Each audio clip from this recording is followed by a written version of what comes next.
Hello and welcome everyone. Jen here with Krystal Woodworth. We're going to be talking about how to engage about politics online and political discourse, and which I think is a really important topic right now because so many people are having really heated political discussions, and I feel like it's only been getting more so through the advent of quarantine and then with the protests and the race issues that are coming up right now.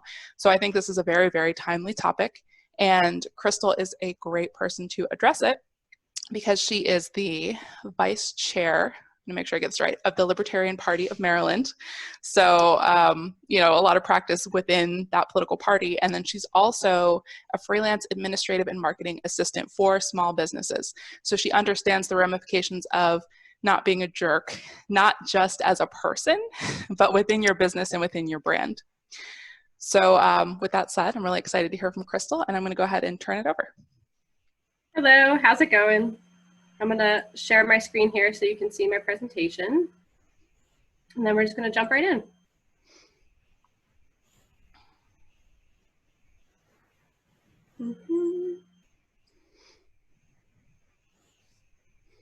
There we go. Sorry, a couple more buttons. All right, can you see that? Yes. Excellent. Okay, so my name is Krystal Woodworth. I'm the vice chair of the Libertarian Party of Maryland, and I'm a recovering jerk. It's been 74 days since my last incident. I really enjoy political conversation. I am passionate about my beliefs, and I find the idea of changing hearts and minds through conversation very exciting. When I first started debating, though, I was really, really bad at it. I was rude and dismissive, and I changed exactly 0 minds. My second year in college, though, that all changed. I won't tell you where I stood before or where I stand now, but I had my mind changed about abortion on Facebook. The woman I was debating with was incredibly intelligent and powerful because she was incredibly kind. Her kindness made it impossible for me to be a jerk. It didn't matter what stupid thing I said. She came back level-headed with a polite response. And for literally years after that conversation, I got notifications from people saying, this was the best conversation I have ever seen on abortion, and I can't believe this conversation just happened on Facebook. And since then, I've worked every day to be just as powerful as this stranger on the internet.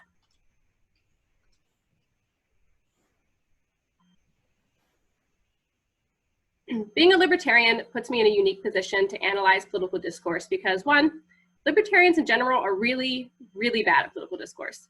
And my belief that all political goals must be 100% voluntary and achieved 100% non-violently means I'm at odds with 99% of people on most issues. If I cut out everyone in my life that I thought had a really bad political idea, I wouldn't have any friends, and Thanksgiving would be really uncomfortable. I see businesses take heat for their political stances every day. So let's discuss a few misconceptions, some successes, some mistakes, and some techniques for navigating this hyper-political environment that we're living in today.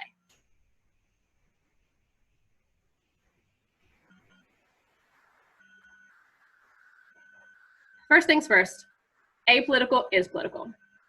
Has anyone ever seen The Good Place? And this is a comedy on NBC following a woman named Eleanor, played by the fabulous Kristen Bell. She dies and is welcomed to the good place. Eleanor quickly realizes that she was sent there by mistake, and on her quest to become a better person, it's discovered that the point system used to calculate whether someone goes to the good place or the bad place is flawed due to a highly complex, interconnected nature of our lives today.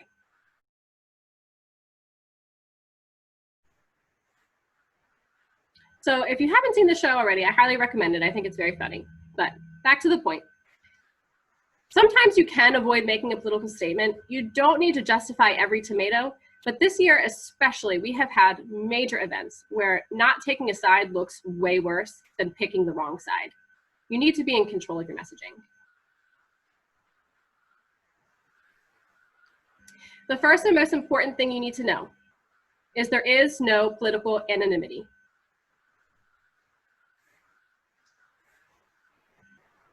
Voter registration is public information. Anyone can go to the Board of Elections website and purchase voter registration data for their state. And once you do that, you can know the name, address, and political affiliation of any registered voter in the state. The requirements are only that you live in the state, you pay a fee, and that you don't use it for business purposes. Donations from individuals and businesses to candidates are also public record and cost nothing to obtain from websites like fec.gov, opensecrets.org, and followthemoney.org. This is a screenshot from fec.gov. All I did was type in Joe Jorgensen for president, and I can see a list of all the individuals, how much they donated, what state they live in. If you are a registered voter or have made a political donation, you have already made a public political statement on behalf of your business. So you need to be prepared to own it.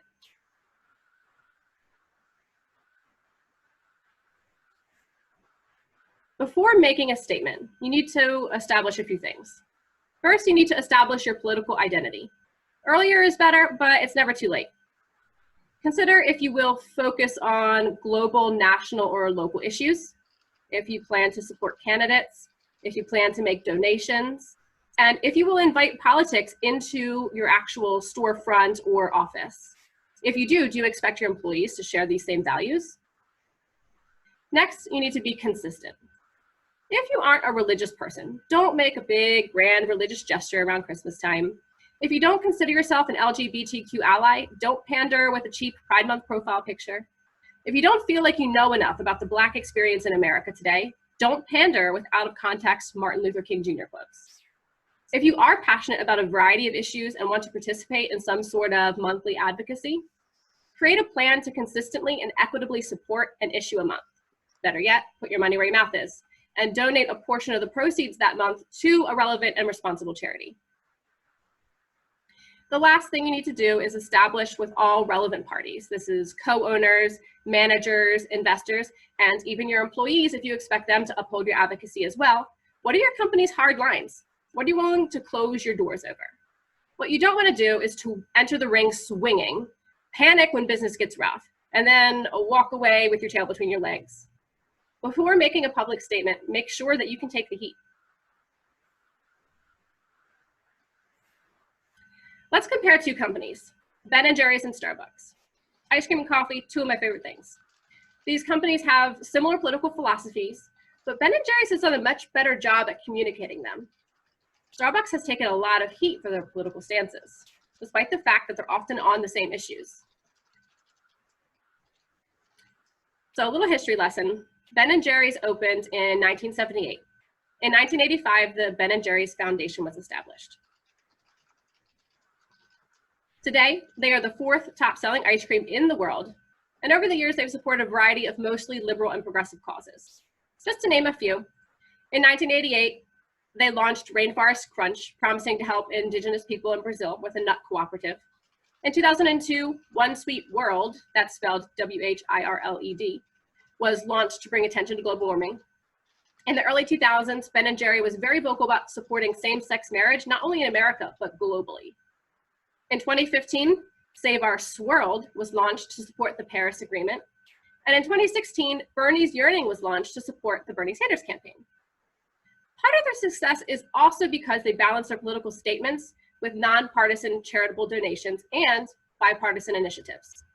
In 1987, they launched the flavor Economic Crunch in response to the stock market crash, and they distributed free ice cream to Wall Street financial workers. In 1989, more than 20 years before it was popular and convenient to do so, Ben & Jerry's announced their opposition to the use of growth hormones in all the products. In 2000, Ben & Jerry's sold the company to a multinational food giant, Unilever, but Unilever was committed to the same global and economic social missions as Ben & Jerry's. Their political statements, while sometimes contentious, have been public, honest, and consistent for the past 35 years. That's most of the life of the company. Here's a screenshot from their website. The top of their menu says, flavors, shops and catering, and values. And under values, you have issues we care about, where they outline the things that are important to them and what they're doing to fix those problems. On their Twitter page, about 1 out of 10 posts is related to ice cream. The other 9 are dedicated to different causes. Right now, it's mostly the Black Lives Matter movement. But 9 out of 10 of their posts are political. Let's talk about Starbucks a little bit. They have a somewhat similar story. The first location was opened in Seattle in 1971, and they have typically supported liberal and progressive causes as well. Today, they are the largest coffee house chain in the world with over 28,000 locations. Their social and political activism began a little bit later in 1994 when they began drafting plans for corporate social responsibility. In 1999, Starbucks started their Grounds for Your Garden, where stores would give away free used coffee grounds to anyone requesting them for compost, but not all the stores participated. In 2008, the Sun newspaper reported that Starbucks was wasting 6 million gallons of water in a day just by leaving the tap constantly running for rinsing their utensils, which was required by the Public Health Code. But in 2009, they implemented a new water-saving solution that also met that health code. In 2010, Starbucks began donating leftover pastries to local food banks, and in 2016, they unveiled a 5-year plan to donate 100% of old unsold food. 4 years later, only about 60% of stores are participating. In 2017, in response to Trump's immigration policy, Starbucks pledged to hire 10,000 refugees. This did not go well. The overwhelming response from the community was that they should hire more veterans. The interesting thing is Starbucks had already hired about 5,000 of the 10,000 veterans they pledged to hire several years before. In 2018, Starbucks banned single-use plastic straws, but they got a lot of backlash when the lid redesign, though recyclable, actually used more plastic. Recently, Starbucks stated that they supported Black Lives Matter. Then they stated employees could not wear Black Lives Matter shirts or buttons. Then they stated employees could wear a Black Lives Matter shirt and buttons. In fact, they planned on making their own Black Lives Matter shirts and buttons for their employees to wear, even though their policy still states that employees are not permitted to wear political attire. In fairness, Starbucks is a significantly larger company, and they have experienced a lot more media scrutiny, but they've also made a few big mistakes. They lack a clear political identity. Unlike Ben & Jerry's, you don't see it front and center like you do here. Near the very bottom, they make a statement about supporting Black communities, and then in their footer, they have links where you can learn more about their advocacy. But they're all over the place with environmental and social activism. They try to support too many causes that are too big, and they aren't able to fully dedicate themselves to any of them, which makes them very vulnerable to criticism. They're inconsistent in the intensity of their messaging. This is why no one knew that they were committed to hiring veterans, but everybody knew they were going to hire refugees. They're also very reactive, which makes them appear really wishy-washy. To say that they support Black Lives Matter, but their employees can't do so publicly, and then to go ahead and make shirts for them, but not change their policy on their dress code, very wishy-washy, and it didn't work out in their favor. Ben & Jerry's, on the other hand, maintained a clear political identity by supporting only carefully handpicked causes. They supported causes within their means so they could keep their promises to their consumers, and they've been very deliberate in their political statements without having to retract anything that they've previously said. If you do need to avoid making a political statement, maybe because you feel it would alienate your customers, or you simply feel that you aren't equipped to make an informed choice, just listen. Above all, people want to feel heard. The next step is to validate. The most contentious political disagreements stem from the fact that someone is hurting. Acknowledge that hurt. I listen to a lot of different political commentary from a lot of very different people, including people I don't agree with. Ben Shapiro is famous and infamous for saying, "Facts don't care about your feelings." You've probably heard this before. I would also add, feelings don't particularly care about your facts. Telling people that you hear them and that their feelings are valid does not compromise your political integrity. Lastly, empathize. If you don't like that word, just put yourself in their shoes. Take 10 quiet minutes to reimagine your life from birth to present day in the body of that hurting person. This is an email from a company called Books, which is an online library where they turn children's books into videos. When the COVID shutdowns happened, Books was offered to teachers and homeschooling families for free for 1 year. And just this week, they sent out what I think is the perfect email. The subject was, "We're listening." I'm gonna bring that email up for you now to see.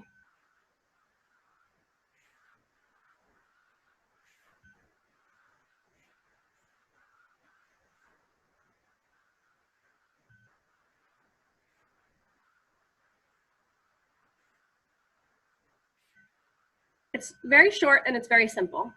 Our hearts are breaking right now, and we want to acknowledge the pain and suffering around us.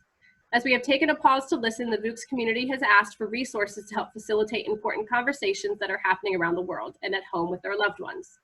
The heart of VOOCS is to bring stories to life while offering children messages full of joy, hope, encouragement, and unity. We want to help. We then have a quote from Harriet Tubman. You have within you the strength, the patience, and the passion to change the world. VOOCS believes in the importance of reading and education. We have created a new VOOCS channel highlighting Black stories along with titles to help children better understand how to process their feelings during these significant times. And then they have these free stories and resources here, and they called it the Unity Channel.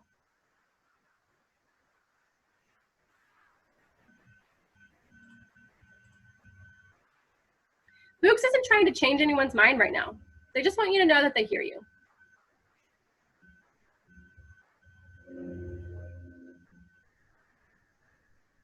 If you're on social media, you can't avoid politics. So let's say you accidentally or intentionally, if you love it like I do, get into a debate about politics on the internet. This is the most important thing to keep in mind. Very good people can have very bad ideas. Our country loves heroes. We love to take a good and decent person and we elevate them to a near deity. And then when they ultimately make a mistake, like all humans do, we either try to justify all the wrongdoings, compromising our own integrity, or we dispose of that person completely and all of the good that may have gone with them. Don't fall into this trap. You can denounce or support most issues and most people on a case-by-case basis. The next thing to keep in mind, never assume malintent. You will usually be wrong. 50% of people are not hell-bent on the destruction of America as we know it, and 50% are not violent extremists looking to stack bodies. Start the conversation by assuming that the other person also wants to see a better tomorrow. Most issues come down to wanting to save the most lives or to improve the quality of life for the most people. Agree to that at the beginning, so you can move on to discuss the strengths and weaknesses of your conflicting solutions. Always act like you could be wrong. You might be. Everyone has a fact or an experience that you do not yet know. It doesn't matter how absolutely positive you are about your own position. Assume the other person has a fact or an experience that could totally invalidate your argument at any moment. The tone you take when you are certain tends to be condescending and dismissive. The tone you take when you are uncertain is inquisitive, it's kind, it's thoughtful, and people respond much better to that.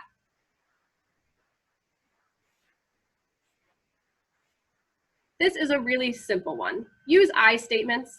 This is elementary school mediation, but it's important. It's also good to follow up an I statement with a question. So when responding to something, someone shares an article that's obviously fake. Instead of saying, you just shared fake news, you idiot, say something like, I would like to see the data on that, but I have not been able to find it in the article. Can you please share a link? Instead of saying, you're privileged, you could say, I have or I have met others with very different experiences. Would you be willing to read more about those experiences? Instead of saying, you're crazy, when you hear something that you've never heard before, just say, I've never thought about it that way. Maybe you never will think about it that way. But calling them crazy isn't going to change their mind, and it weakens your own argument. You cannot control others. You can only control yourself. It's easy to be angry and to lash out at people that are criticizing you. But people are going to find it very difficult to be angry at you when you're just holding yourself to a higher standard. This one should be obvious, and it should go without saying. But I see adults personally insulting other adults all day, every day. Never insult personal appearances, economic background, spouses, children, career choice. Never personally insult anybody. Don't go digging through their profile to find something to mock them for. Once you do that, you immediately lose the debate. And the person that you're having this conversation with, they may never change their mind. But there are a lot more people that are just quietly reading through the comments and they're trying to make an informed choice. So be respectful and respectable. especially if you're the only one in the conversation that's doing so.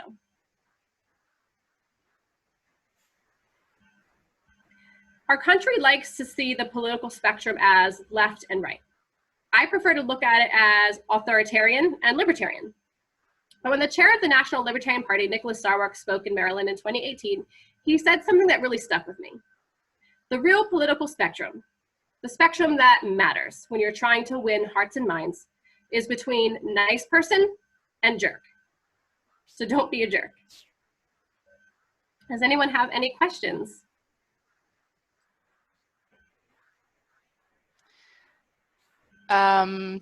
Jumping back in.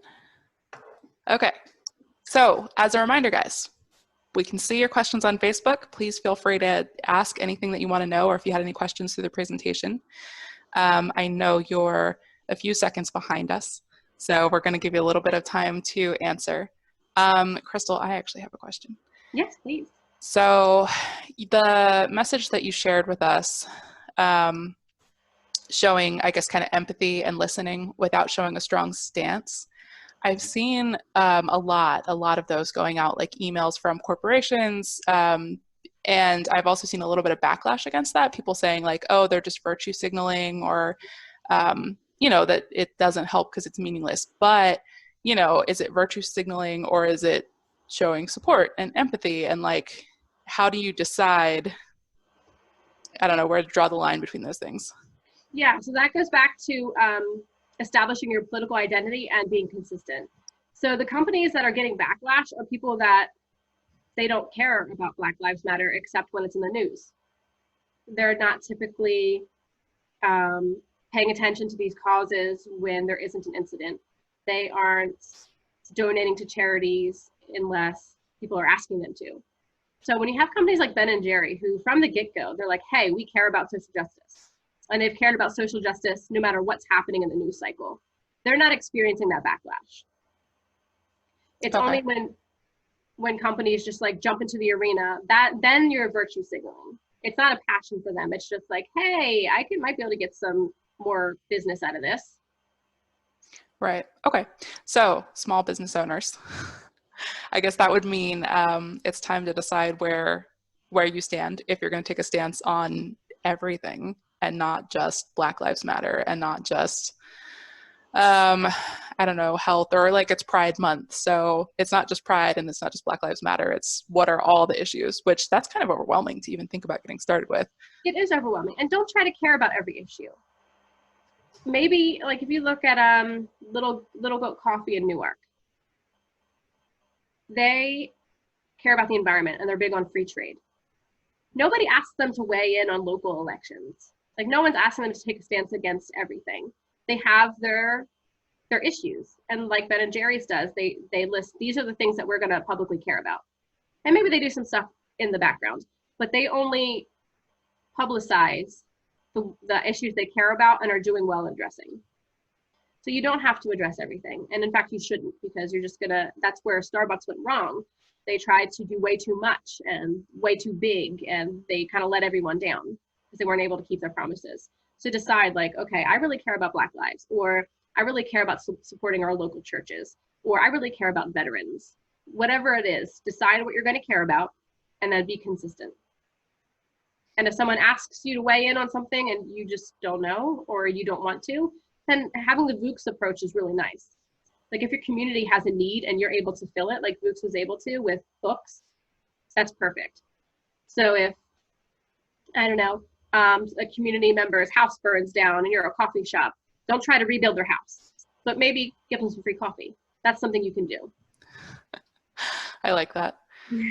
Okay, well, I was going to say, I made some comments, but I'm not seeing questions from other people. Although I will share, I already shared it in the comments, but I'll share it again. I had an employer a while ago who, you know, very active on social media, and our clients are on social, and part of our job is to like repost and retweet and share the things the clients are sharing. And at one point when we're looking at our brand guide, I said, what's our political stance, right? And they said, no politics whatsoever. Mm-hmm. But some of our clients or our leads are organizations like AIDS Delaware or people that are, posting during Pride Month and they're supporting LGBT causes, all the time. So it's like, well, are we just not going to share any of their posts because they're political? Like how, like they refuse to acknowledge that it was an issue. And it's like, if you want those clients, if you want to work with them, I think you have to support them. So you've made your decision already. You just don't realize it. That's where apolitical is political. Mm-hmm. So trying to stay out of that. The alternative would be, and this doesn't always work well, would be to share a variety of causes equitably, but still that puts you at the risk for you sharing something that the community finds really unacceptable. So they're just gonna be very scarcely posting, I guess. Yeah, or they'll be sharing some clients and not others.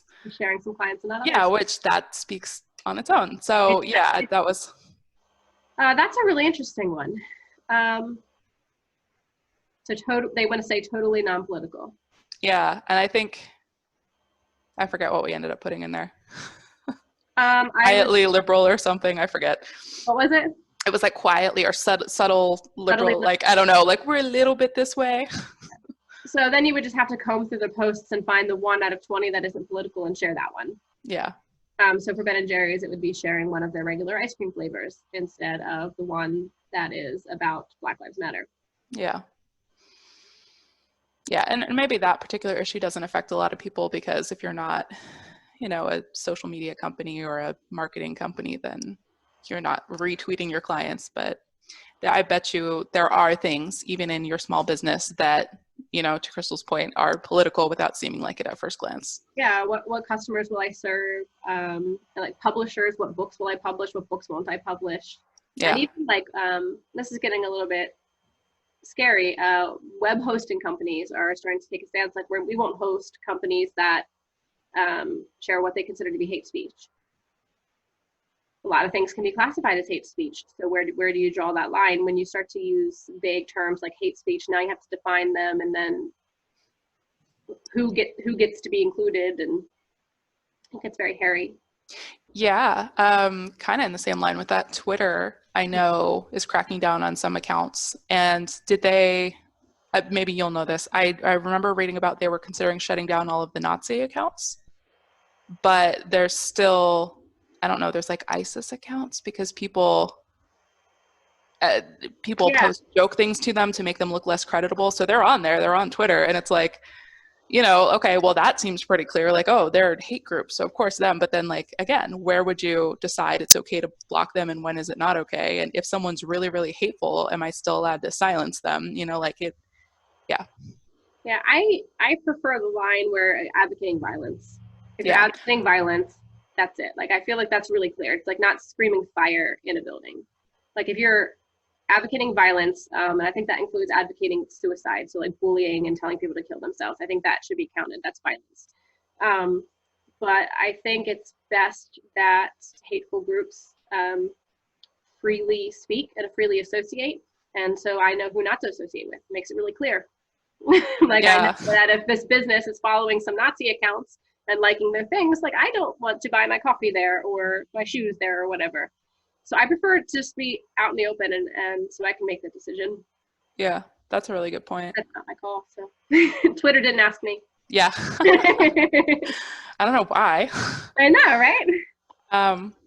Okay. Well, that's everything we had. Guys, if you come up with questions later, if you're watching this later, you can still post it in the comments for the video and Krystal will see it, or if she doesn't see it, I'll make sure she does. This video will stay up in the group and we will also post it to our YouTube channel because, things get buried after a while in the feed. So if you ever want to revisit any of these live videos and you're having trouble finding them, you can visit us on YouTube. Krystal, if people want to learn more about the Libertarian Party, or if they want to book you for your freelance services, how can they get in touch with you or learn more about you? Yeah, you can visit lp.org for more information on the Libertarian Party, and you can send me an email at kwoodworth, KWOODWORTH, at lpmaryland.com. Sorry, .org. lpmaryland.org. Okay, and we'll put both of those in the comments too. All right, thanks so much everyone. for having me. Yeah, thank you so much for coming on. This was fantastic, and that answered some of my questions. So Good. thanks everyone for watching, and we'll catch you next week.